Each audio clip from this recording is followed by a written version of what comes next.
This box contains Encephalartos Natalensis Woodii. It should have at least a 1-inch codex already. It's about 5 years old from seed. Let's get this open.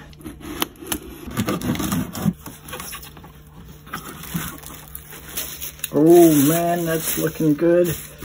I guess they had to clip the ends of... Oh no, they didn't. But there's a little bit of break on the end of some of those. Trivial matter, you gotta ship it somehow.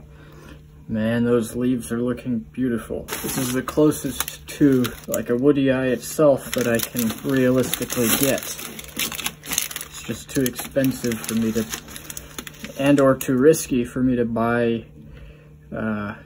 pure Woodii offset, assuming I can even get the chance. If I ever do manage to, and this one turns out to be female, then I can make Woodii F2s and head towards a point where it's so pure it's essentially a Woodii, but female. Chances are if I actually was in the position at any point to buy a pure Woodii to do that, then I could probably just get like a Natwood F3, which is what they're currently on, and I would just skip ahead, but I'd still probably bother to make F2s from this, so that then I can have done that step in the process too, just really for fun and to get more beautiful plants. There's the root and the codex. That's really something. Oh, there's the coralloid roots. Look at that. Really developed coralloid roots. That's very cool. Let's get this potted up. And here we are, all potted up and looking good.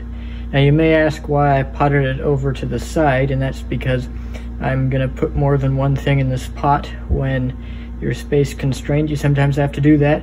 Now, this would be a problem if this grew quickly, and it probably will grow some while I'm still here, but I don't anticipate in my lighting conditions it'll grow at its top speed. So I'll probably have the ability to grow other things in there pretty reasonably, and then by the time I move to a place where I can give it more perfect conditions, I will also hopefully have more space. Just look at how beautiful that leaf is. That is amazing, at least to me.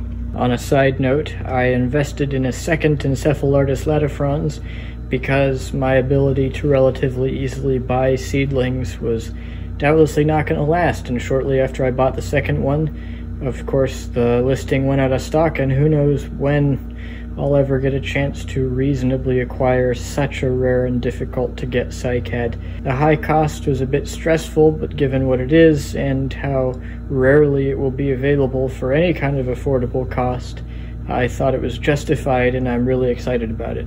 With two of them, this means I've got a 50-50 shot of already having both male and female and being able to breed eventually. I'll definitely have at least one of the biosexes covered, so I'm at least making some progress regardless. I suppose that's it.